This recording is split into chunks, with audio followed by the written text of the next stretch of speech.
जम्मू कश्मीर के शोपियां में सुरक्षा बलों ने और 4 आतंकियों को ढेर कर दिया है। कल भी हमने देखा था 5 आतंकियों को मार गिराया था। 24 घंटे में 9 आतंकियों को मार गिराया है।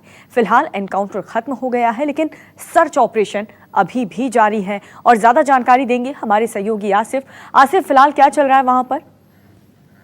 देखिए, मुठभेड़ खत्म होने के साथ ही यहाँ पर फोर्सेस ने मुठभेड़ की जगह को सील कर दिया है और वहाँ जो है डबरीज को हटाने का काम चल रहा है। मौके पर से हथियार भी बरामद किए गए हैं। 4 मिलिटेंटों के शव भी डबरीज से निकाले गए हैं, लेकिन आसपास किसी तरह की कोई यहाँ पर पत्थरबाजी या कोई घटना न हो, उसको देखते हुए फोर्सेस की तैनाती पूरे इलाके में कर दी गई है। मोबाइल इंटरनेट सेवाएं भी फिलहाल बंद है, लेकिन ये फोर्सेस के लिए काफी बड़ी अहम कामयाबी है। दक्षिणी कश्मीर, खासतौर पर शोपियां इलाके में जो 24 घंटों के भीतर ही यहाँ पर 9 मिलिटेंट मारे गए, इसको देखते हुए फोर्सेस ने अब पूरे इलाके में पुख्ता सुरक्षा के इंतजाम किए हैं ताकि किसी तरह की कोई हिंसक वारदात सामने न आए। जी आसिफ, 9 आतंकियों को मार गिराया गया है, क्या और भी आतंकियों के छुपे होने की आशंका है?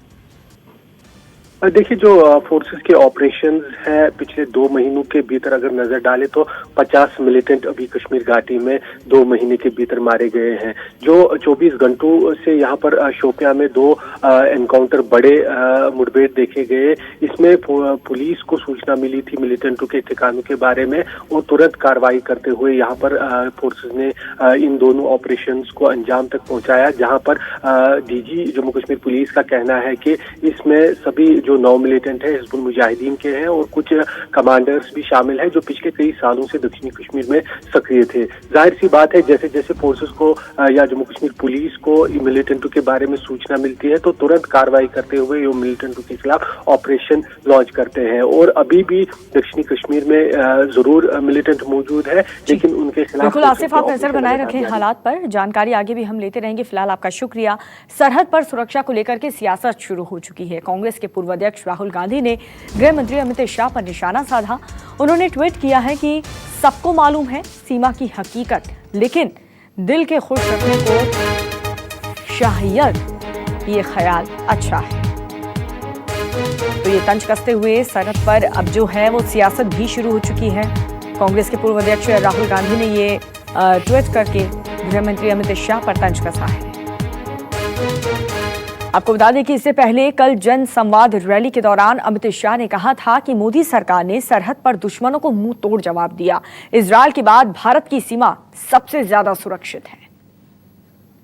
माना था कि हमारी सरहदों से कोई भी घुस जाता था, हमारी सीमाओं के साथ छेड़खानी करता था, हमारे जवानों के सर काट कर ले जाते थे और दिल्ली के दरबार में उफ तक नहीं की जाती थी। हमारे समय में भी उरी हुआ, पुलवामा हुआ, मगर ये नरेंद्र मोदी सरकार थी, भारतीय जनता पार्टी की सरकार थी।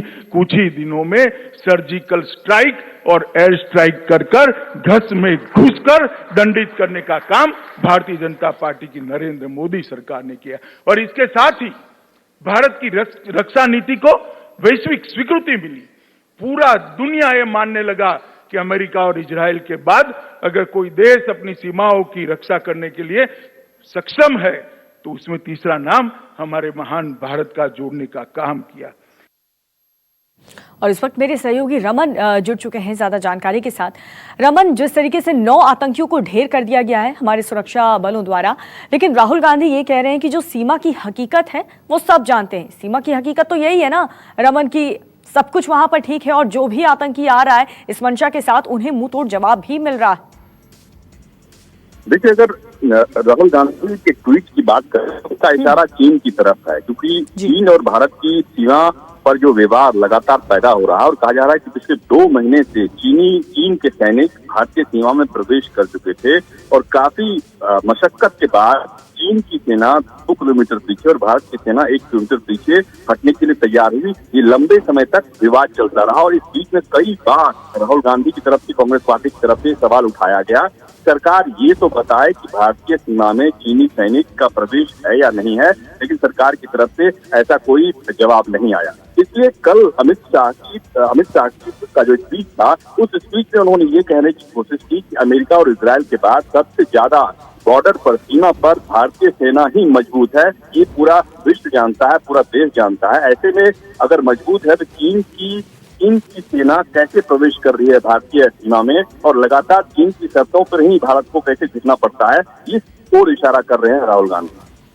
चलिए रमन, आप बने रहिए हमारे साथ, कुछ और खबर पर भी हम आपसे जानकारी लेंगे। चलिए आगे बढ़ेंगे। सोनिया गांधी ने मनरेगा के बहाने मोदी सरकार पर निशाना साधा। सोनिया गांधी ने कहा कि ये राष्ट्रीय आपदा का समय है, राजनीति का नहीं, और इसीलिए मनरेगा का इस्तेमाल ज्यादा से ज्यादा लोगों तक मदद पहुंचाने के लिए किया जाए। सोनिया गांधी ने कहा कि मौजूद केंद्र सरकार के 6 साल और उससे पहले भी लगातार मनरेगा की उपयोगिता साबित हुई है। सोनिया गांधी ने कहा कि मोदी सरकार ने इसकी आलोचना की, इसे कमजोर करने की कोशिश की, लेकिन अंत में मनरेगा की उपयोगिता और इसकी सार्थकता को स्वीकारना पड़ा और आज हर व्यक्ति को गर्व है कि यूपीए सरकार ने इसे लागू किया।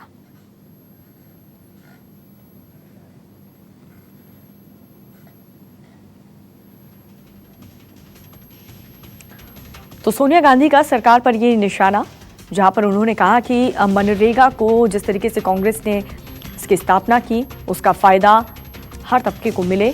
कांग्रेस सरकार द्वारा स्थापित की गई सार्वजनिक वितरण प्रणाली के साथ साथ मनरेगा सबसे गरीब और कमजोर नागरिकों को गरीबी और भूख से बचाने के लिए अत्यंत कारगर है। खासतौर से कोरोना महामारी के संकट को देखते हुए इस दौर में और ज्यादा प्रासंगिक है। रमन भी हमारे साथ लगातार बने हुए हैं। रमन, सोनिया गांधी सरकार पर भी निशाना साध रही हैं। देखिए, सोनिया गांधी अक्सर अखबारों में एडिटोरियल लिखती नहीं है, लेकिन ये ऐसा मौका है जब इस मौके में उन्होंने अपनी पूरी बात विस्तार से लिखी है। क्योंकि मनरेगा जब यूपीए सरकार के दौरान लागू किया गया था, वो सोनिया गांधी का अपना प्रोजेक्ट था, सोनिया गांधी की अपनी सोच थी और इसको इम्प्लीमेंट उस वक्त की मनमोहन सिंह सरकार ने किया और इसका फायदा काफी ज्यादा मिला। और कहा जाता है कि यूपीए 2 की सरकार जब आई थी तब मनरेगा के सफल अभियान के तहत ही काफी सफलता के चलते ही आई थी। लेकिन नरेंद्र मोदी की सरकार बनने के बाद संसद सत्र के दौरान संसद में भाषण देते हुए उन्होंने मनरेगा के ऊपर कई सवाल उठाए थे। ऐसे में जो विपत्ति का समय है, उस विपत्ति के समय में इस तरीके से मई महीने में करीब करोड़ों लोगों ने मनरेगा के तहत रोजगार के लिए आवेदन किया। जो मजदूर अपने घर गए जिनके पास कोई रोजगार नहीं था, उन्होंने मनरेगा के तहत रोजगार का आवेदन किया और सरकार को भी इस बात का एहसास था कि इस योजना के तहत हम गरीब लोगों को, मजदूरों को मदद मुहैया करा सकते हैं, उनसे काम भी ले सकते हैं, उनके अकाउंट में पैसा भी ट्रांसफर कर सकते हैं और इससे बड़ी योजना या इससे अच्छी योजना और कोई नहीं हो सकती है। सोनिया गांधी ने इसी बात को हाईलाइट करते हुए कहा कि अभी ये वक्त नहीं है कि हम राजनीति करें, लेकिन सरकार को इस योजना की सफलता या इस योजना की जो खूबी है, उस खूबी को पूरी जनता के सामने, पूरे देश के सामने सही तरीके से रखना चाहिए। चलिए, बहुत बहुत शुक्रिया रमन आपका इस जानकारी के लिए। और चलिए खबरों में आगे बढ़ेंगे। भक्ति अनलॉक को लेकर के हमारी बड़ी कवरेज लगातार जारी है, आपको बता दें। लेकिन आज से मॉल भी खोले जा रहे हैं। अधिकतर राज्य में मॉल खोलने की अनुमति दे दी गई है। मॉल में एंट्री के समय स्क्रीनिंग जरूरी है, तो अंदर भी सोशल डिस्टेंसिंग का पालन हर हाल में करना होगा। इसके साथ ही मॉल के अंदर बनी दुकानों में जाने से पहले सैनिटाइजर का इस्तेमाल करना होगा।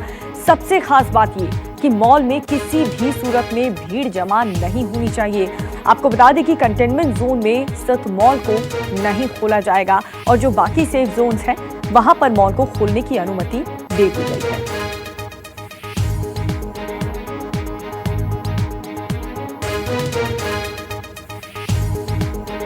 तो मॉल में एक बार फिर से लोग जा सकेंगे। हालांकि इस बार जो हालात हैं वो बिल्कुल अलग हैं।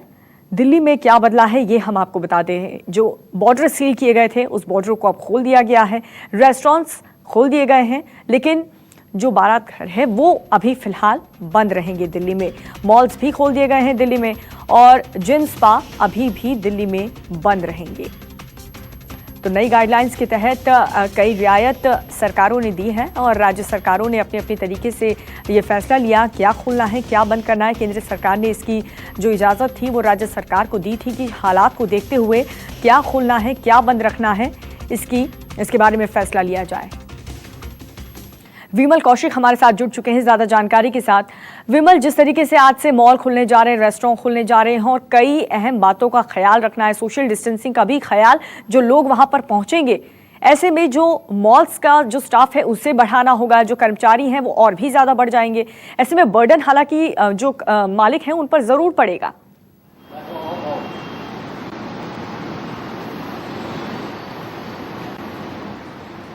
जी बिल्कुल, देखिए ज़ाहिर तौर पर जिस तरीके से लोग अगर पहुंचेंगे, प्लस पहले की तरह लोगों की एंट्री नहीं हो पाएगी, उतनी भीड़ नहीं बढ़ पाएगी। और यही हाल मॉल्स में नहीं, रेस्टोरेंट्स के लिए भी है। रेस्टोरेंट्स, हालांकि कुछ रेस्टोरेंट्स खुले हुए थे जो टेक अवे जिन्होंने शुरू किया हुआ था, बीच में जब लॉकडाउन में कुछ रियायतें दी गई थी तो टेक अवे शुरू किया हुआ था, अब उन्होंने डाइन इन भी शुरू कर दिया, यानी कि रेस्टोरेंट में बैठकर खाना खा सकते हैं। इस वक्त मैं दिल्ली के कनॉट प्लेस में मौजूद हूँ, जहाँ पर बड़ी संख्या में रेस्टोरेंट हैं। हालांकि यहाँ पर जो कनॉट प्लेस की रौनक है वो शाम को ही होती है, पर रेस्टोरेंट के जो ऑनर्स हैं उन्होंने पूरी तरह से तैयारी कर ली है। देखिए बाहर एक जो कनॉट प्लेस के आउटर सर्कल में जो रेस्टोरेंट है उसमें ये बाहर ही सैनिटाइजर की व्यवस्था है। जो भी लोग यहाँ पर आएंगे, जो कस्टमर यहाँ पर आएंगे, पहले उनकी थर्मल स्कैनिंग होगी, उसके बाद वो अपने हाथों को सैनिटाइज करेंगे। और उसके बाद अंदर भी अगर मैं व्यवस्था दिखाऊं तो अंदर भी, रेस्टोरेंट के अंदर भी ना प्रॉपर जो टेबल्स हैं वो देखिए एक एक टेबल को रिजर्व किया हुआ है, यानी कि एक टेबल को छोड़कर दूसरे टेबल पर बैठकर ही लोग जो है वो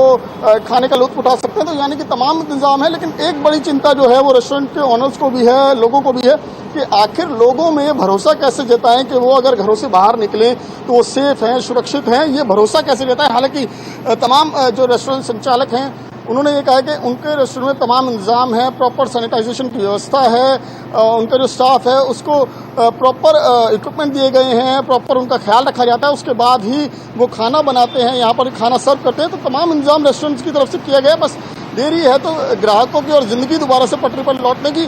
दिल्ली का दिल है ये कनॉट प्लेस, और यहाँ पर बिल्कुल मैं लौटूंगी आपके पास। और चलिए अब मुंबई का रुख कर लेते हैं, मेरे सहयोगी वहां से इंद्रजीत जुड़ चुके हैं। इंद्रजीत, अगर मुंबई की बात करें और ओवरऑल महाराष्ट्र की बात करें तो बाकी राज्य से अगर कंपेयर किया जाए तो वहां पर अभी भी इतनी ज्यादा छूट या रियायत नहीं मिली है, लेकिन जो चीजें खोलने की अनुमति दी गई है वहां पर खास तौर पर किस तरह की तैयारी है?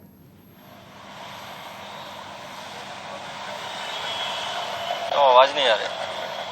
चलिए इंद्रजीत तक हमारी आवाज नहीं पहुंच रही है, संपर्क करने की हम कोशिश करेंगे। पटना का रुख कर लेते हैं, वहां से हमारे सहयोगी अमिताभ हमारे साथ जुड़ चुके हैं। अमिताभ, आपने सुबह सुबह हमें मंदिरों की तस्वीर दिखाई और मंदिर में जिस तरीके से पूरे गाइडलाइंस को फॉलो किया जा रहा है, लेकिन जो बाकी चीजें हैं, बाकी शॉप्स, मॉल और रेस्टोरेंट्स खुलने जा रहे हैं, वहां पर किस तरह की खास तैयारी देखने को मिल रही है?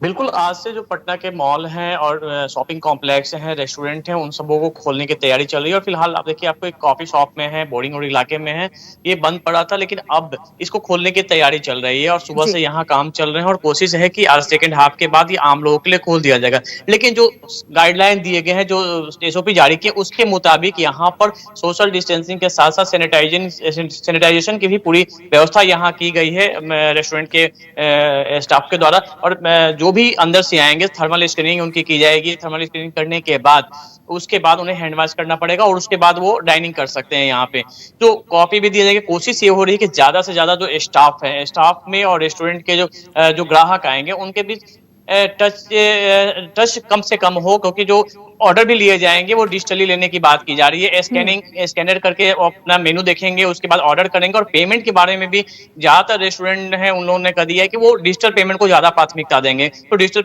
पेमेंट यहाँ पे किया जाए। लेकिन जो ऑर्डर है उसके अलावा साफ सफाई, जो स्टाफ है, यहाँ तक कि जो उनके कुक हैं या फिर अन्य हेल्पर हैं, वेटर हैं, उन सभी का भी थर्मल स्क्रीनिंग करके उनकी एंट्री दी जा रही है।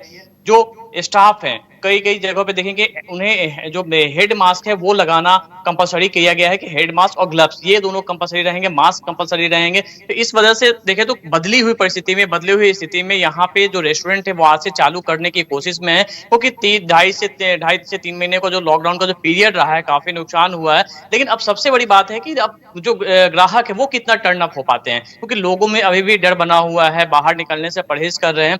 तो ऐसे में अब कितना आते हैं वो जरूर निश्चित बात है कि उसमें वो जब देखेंगे रेस्टोरेंट में। अमिताभ, लेकिन लोगों को ये भी समझना होगा कि रियायत जरूर मिली है, लेकिन ऐसे में सावधानी बरतना और भी ज्यादा जरूरी हो जाता है लोगों के लिए। अब जब बाहर निकलेंगे तो मास्क तो कंपलसरी आप पहनेंगे ही, और कोशिश करें कि जो छोटे छोटे घर के बच्चे हैं उन्हें आप बाहर लेकर के ना जाए।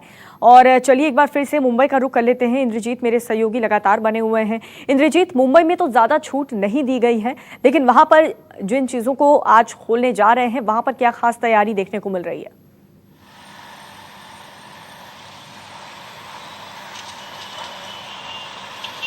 बिल्कुल, अगर मुंबई की बात करें तो मुंबई में आज 10% स्टाफ के साथ प्राइवेट दफ्तर खुले हैं। यही कारण है कि रोड पर ट्रैफिक दिख रही है। अगर दुकानों की बात करें तो यहाँ पर ऑड इवन फार्मूले के तहत दुकानें खोली गई हैं। आप देख सकते हैं कि ये दुकान खुली है, 9 से 5 का दुकानों को टाइम दिया गया है। लेकिन सबसे बड़ी बात यह है कि जो ग्राहक हैं वो अभी भी डरे हुए हैं, ग्राहक नहीं आ रहे हैं। ये पूरी कतार से यहाँ पर दुकानें हैं, लेकिन इक्के दुक्के ग्राहक अभी तक यहाँ पर आए हुए हैं। और यहाँ पर अगर सभी दुकानों के बाहर की बात करें तो सभी दुकानों के बाहर सैनिटाइजर लगाए गए हैं। इसके अलावा सैनिटाइजर लगाया गया है, इसके अलावा पूरी दुकानों को सैनिटाइज किया गया है और पूरी तैयारी की है दुकानदारों ने। लेकिन अभी भी ग्राहकों का जो डर है वो बना हुआ है और ग्राहक इन दुकानों पर नहीं आ रहे हैं। और ऑड इवन फॉर्मूले के तहत दुकानें खोली गई हैं। एक तरफ की दुकानें खुली हैं, अगर दूसरी तरफ मैं आपको दिखाना चाहूँ तो दूसरी तरफ आप देखिए कि पूरी तरह से दुकानें बंद है, सिर्फ एक बैंक है वो खुला हुआ है। तो कहीं न कहीं एहतियात बरतते हुए मुंबई भी खुली है, लेकिन अभी भी लोगों का, जो ग्राहकों का जो रिस्पांस मिलना चाहिए वो नहीं मिल रहा। बिल्कुल वो नहीं मिल रहा, क्योंकि जाहिर सी बात है इंद्रजीत, लोग डरे हुए हैं और अभी भी घबरा रहे हैं कि घर से बाहर निकलें, क्योंकि अभी भी जो केसेस हैं वो काफी ज्यादा बढ़ रहे हैं, खासतौर पर मुंबई पे। मैं लौटूंगी आपके पास, लखनऊ का रुख कर लेते हैं। वहां पर किस तरीके के हालात हैं ये बताने के लिए मेरे सहयोगी मानस जुड़ चुके हैं। मानस, वहां पर किस तरीके की तैयारियां देखने को मिल रही हैं? देखिए, वैसे तो उत्तर प्रदेश के तमाम शॉपिंग मॉल खुल गए हैं और खुलने की तैयारी भी है, लेकिन लखनऊ में स्थिति थोड़ी सी अलग है। इस वक्त हम खड़े हैं, ये लखनऊ का सहारागंज शॉपिंग मॉल है। ये लखनऊ का पहला शॉपिंग मॉल है और वहाँ बहुत भीड़ होती है यहाँ पर, क्योंकि ये इसकी जो लोकेशन है वो हजरतगंज में है, जो बिल्कुल सेंट्रली लोकेटेड है और बहुत बड़ा बाज़ार है। लेकिन ये शॉपिंग मॉल अभी बंद रहेगा, यानी मॉल तो खुल जाएगा लेकिन यहाँ पर जो दुकानें हैं वो बंद रहेंगी। इसकी एक बड़ी वजह ये बताई गई है कि यहाँ के जो लॉकडाउन के दौरान करीब 2.5 महीने मॉल बंद रहे, तो यहाँ के जो शॉपकीपर्स हैं उनकी ये मांग है कि जो मॉल के जो मैनेजमेंट है वो किराया कम कर दे और जो मेंटेनेंस है उसको माफ़ कर दिया जाए, क्योंकि बिल्कुल मानस ये जरूरी भी है, क्योंकि जिस तरह से रेंट जो होते हैं मॉल्स के, जो शॉप्स अंदर, वो काफ़ी ज़्यादा होते हैं, ऐसे में उन्हें भी रियायत की ज़रूरत है। आप सभी का बहुत बहुत शुक्रिया इस अहम जानकारी के लिए।